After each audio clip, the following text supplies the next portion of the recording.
श्रावण महिना म्हटलं की श्रावणामध्ये अनेक व्रत वैकल्य किंवा मग उपवास येतात. श्रावण महिन्यात सोमवार बरोबरच मंगळवारचं व्रत सुद्धा अत्यंत पवित्र आणि महत्त्वाचं मानलं जातं. तर मंगळवारी जे व्रत केलं जातं ते असतं मंगळागौरीचं व्रत. तर या मंगळागौरीचं व्रत कशा पद्धतीने केलं जातं किंवा मग का केलं जातं याविषयीची संपूर्ण माहिती आजच्या व्हिडिओमध्ये आपण घेणार आहोत. तर मंगळागौरीचं हे व्रत ज्या सवाशीण स्त्रिया आहेत किंवा मग कुमारिका आहेत त्या सुद्धा करतात. सगळ्यात महत्त्वाचं म्हणजे ज्या नवविवाहित तरुणी आहेत, ज्यांचं नुकतंच लग्न झालेलं आहे, तर त्या 5 वर्षापर्यंत हे मंगळागौरीचं व्रत करतात. 5 वर्ष या मंगळागौरीची पूजा, व्रतकथा आणि शेवटी 5व्या वर्षी उद्यापन केलं जातं. तर या मंगळागौरीचं महत्त्व म्हणजे आपल्याला अखंड सौभाग्य लाभावं किंवा मग छान सुख संपत्ती लाभावी किंवा चांगली अपत्य लाभावी यासाठी मंगळागौरीची पूजा केली जाते. तर ती श्रावण महिन्यातील प्रत्येक मंगळवारी केली जाते. तर ही पूजा करण्यामागे नेमकं मंगळागौरीचं महत्त्व काय किंवा मग कहाणी काय? कहाणी मंगळागौरीची. आटपाट नगर होतं. तिथे एक वाणी होता. त्याला एकही मुलगा नव्हता. त्याच्या घरी एक गोसावी येई आणि अल्लख म्हणून पुकारा करी. वाण्याची बायको भिक्षा आणि मी निपुत्रिकाच्या हातची भिक्षा घेतच नाही म्हणून हा गोसावी चालता होई. ही गोष्ट तिने नवऱ्याला सांगितली. त्याने तिला एक युक्ती सुचवली. तू दाराच्या आड लपून बस. अल्लख म्हणताच सुवर्णाची भिक्षा घाल. अशी भिक्षा झोळीत घातली तर बुवाचा नेम मोडेल.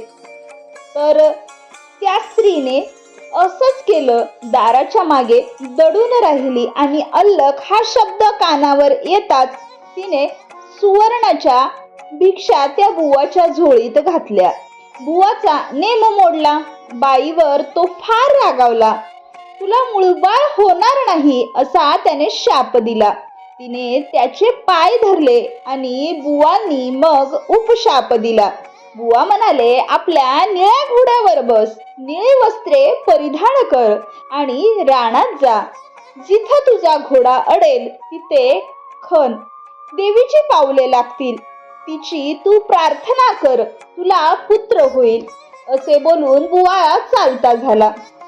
तिने आपल्या पतीला सर्व हकीकत सांगितली. तो पती वाणी रानात गेला. घोडा अडला. तिथे त्याने खणले. तिथे एक देवीचे देऊळ लागले. आत देवीची अतिशय सुंदर अशी मूर्ती होती. त्याने मनोभावे पूजा केली. त्याला देवी प्रसन्न झाली आणि देवी म्हणाली, तुला हवा असेल तो वर तू माग. धनद्रव्य वगैरे मला काहीच नको, पण माझ्या पोटी पुत्र नाही म्हणून मी खूप दुःखी आहे. मी प्रसन्न झाले आहे. तुला संतती सुख देते. असं म्हणून देवी त्याला वर देऊ लागली. अल्पायुषी पुत्र पाहिजे असेल तर गुणी मिळेल आणि दीर्घायुषी पुत्र घेतलास तर तो जन्म अंध होईल. कन्या घेतलीस तर ती बालविधवा होईल. इच्छा असेल तो वर माग. त्याने अल्पायुषी पुत्र मागून घेतला. माझ्या मागल्या बाजूस जा. जिथे एक गणपती आहे त्याच्या माग एक आंब्याचं झाड आहे. गणपतीच्या दोंडावरती पाय दे आणि एक फळ घे. घरी जाऊन बायकोस खाऊ घाल, म्हणजे तुझा कार्यभाग होईल आणि तुझी इच्छा पूर्ण होईल. नंतर देवी अदृश्य झाली. तो वाणी देवळाच्या मागे गेला. गणपतीच्या दोंडावरती त्याने पाय दिला. तो वाणी झाडावरती चढला. त्याने पोटभर आंबे खाल्ले आणि मोठभर घरी नेण्याकरिता घेतले. तो आपल्या मोठेत आंबा एकच आहे असे पाहून आश्चर्यचकित झाला. असेच 4-5 वेळा झाले. मग गणपतीला त्रास झाला. त्याने त्या वाण्याला सांगितले की तुझ्या नशिबी एकच फळ आहे, ते तू घरी घेऊन जा. बायकोला त्याने ते फळ घेऊन खाऊ घातले आणि ती गरोदर राहिली. 9 मास पूर्ण झाले. त्या वाण्याला मुलगा झाला. उभयंतास खूप मोठा आनंद झाला. 8व्या वर्षी मुंज केली. 10व्या वर्षी लग्न करा म्हणाली. काशी यात्रेशिवाय लग्न करणे नाही असा माझा नवस आहे, असं त्या मुलांनी जवाब दिला. मग काही दिवसांनी मामासोबत तो मुलगा यात्रेसाठी निघाला. मामा भाचे काशीस जाऊ लागले. जाता जाता काय झाले, वाटेत काही मुली खेळत होत्या. त्यात एकमेकीचं भांडण लागलं होतं. एक मुलगी दुसऱ्या मुलीला म्हणू लागली की काय रांड आहे, द्वाड आहे. तेव्हा ती मुलगी म्हणाली की माझी आई मंगळागौरीचं व्रत करते. आमच्या कुळावंतामध्ये कोणीच रांड होणार नाही. असं मी तर तिची मुलगी आहे, मग मी कशी होईन?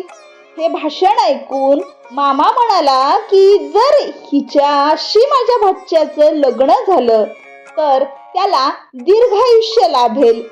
त्या दिवशी मामा भाचे त्याच ठिकाणी राहिले. त्या मुलीचे त्या दिवशी लग्न होते. त्या लग्नाच्या वेळेस नवरा मुलगा मांदा झाला. मुलीच्या आई बापास खूप पंचायत पडली. कोणीतरी प्रवासी मिळेल तर त्याला पुढे करून वेळ साजरी करून जाऊ म्हणून ते जोडपे धर्मशाळा पाहू लागले. त्या धर्मशाळेत त्याच्या दृष्टीस मामा भाचे पडले. मामापासून भाच्यास नेले. गोरज लग्न लावून दिले. उभयंतास गौरीहरापाशी झोपी घातले. दोघेही झोपी गेली. मुलीला देवीने दृष्टांत दिला. अगं मुली, तुझ्या नवऱ्याला दंश करायला साप येईल. त्याला प्यायला दूध ठेव. एक करा जवळ ठेव. दूध पिऊन सर्प कऱ्यात शिरेल. तो अंगच्या चोळीनं त्याचं तोंड बांधून टाक. सकाळी उठून आईला ते वाण दे. तिने तसेच केले. एवढ्यात तो मुलगा उठून म्हणाला की मला खायला लाडू दे. त्या मुलीने त्याला लाडू खायला दिले. फराळ झाल्यावर त्या मुलाने तिला अंगठी दिली. पहाटेच उठून ताट घेऊन तो स्वतःच्या बिराडी गेला. मामा भाचे पुन्हा मार्गस्थ झाले. दुसऱ्या दिवशी काय झाले, तिने सकाळी उठून स्नान केलं. आपल्या आईला वाण दिलं. आई करा उघडून पाहू लागली. तो आत तिला मोत्याचा हिऱ्याचा हार दिसला. आईनं कन्येच्या गळ्यात हार घातला. पुढे पहिला वर मांडवात आला. मुलीला खेळायला आणली. ती म्हणाली हा माझा नवराच नाही, मी याच्याबरोबर खेळणार नाही. रात्रीच्या लाडवाची व अंगठीची खून काही पटेना. आई बापांना खूपच काळजी लागली. नंतर त्यांनी अन्नछत्र चालू केलं. जो ब्राह्मण येईल त्याच्या पायात अंगठी घालून धुवावेत, भावाने गंध लावावा आणि बापाने विडा द्यावा, असा क्रम चालू केला. इकडे मामा भाचे काशीस गेले. एके दिवशी भाच्यास मूर्छा आली आणि यमदूत प्राण न्यायला आले. तेव्हा मंगळागौर आडवी झाली. त्या दोघांचं खूप युद्ध झालं. यमदूत पळून गेले. गौरी तिथं अदृश्य झाली. भाचा जागा झाला. तसा आपल्या मामास सांगू लागला, मामा मला रात्री असं स्वप्न पडलं होतं. मामा म्हणाला ठीक झालं, तुझ्यावरचं विघ्न टळून गेलं. उद्या आपण घरी जाऊ. तसे ते दोघेही परत घराकडे वळाले. त्या लग्नाच्या गावी आले आणि त्यांचा त्या गावी मुक्काम पडला. ते तळ्यावर स्वयंपाक करू लागले. दासीनी त्यांना येऊन सांगितलं की इथं अन्नछत्र चालू आहे, तिथे तुम्ही जेवायला जा. ते म्हणाले आम्ही कोणाचं परान्न घेतच नाही. दासीनी यजमानीस सांगितलं. यांनी पालखी पाठवली आणि तेव्हा त्या मुलाला ओळखलं. नवऱ्याने अंगठी ओळखली. आईबापांनी विचारलं तुझं जवळ काय खून आहे? त्याने लाडवाचे ताट दाखवले. तेव्हा सर्वांनाच ओळख पटली. सर्वांना खूप आनंद झाला. भोजन समारंभ झाला. मामा भाचे सून घेऊन घरी आले. सासूनी सुनेचे पाय धरले. तुझ्यामुळे माझा मुलगा वाचला, असं ती सासू म्हणाली. तिने सांगितले की मला व माझ्या आईला मंगळागौरीचे व्रत असते. ही सगळी कृपा मंगळागौरीची आहे. सासर माहेरची घरची दारची सर्वजण जमली आणि त्या मंगळागौरीच्या व्रताचे उद्यापन केले. तिला मंगळागौर प्रसन्न झाली. तशी तुम्हा सर्वांना हो आणि आपले सौभाग्य अखंड राहो इतकीच देवीच्या चरणी प्रार्थना करा. ही कथा धर्मराजाला कृष्णाने सांगितलेली आहे.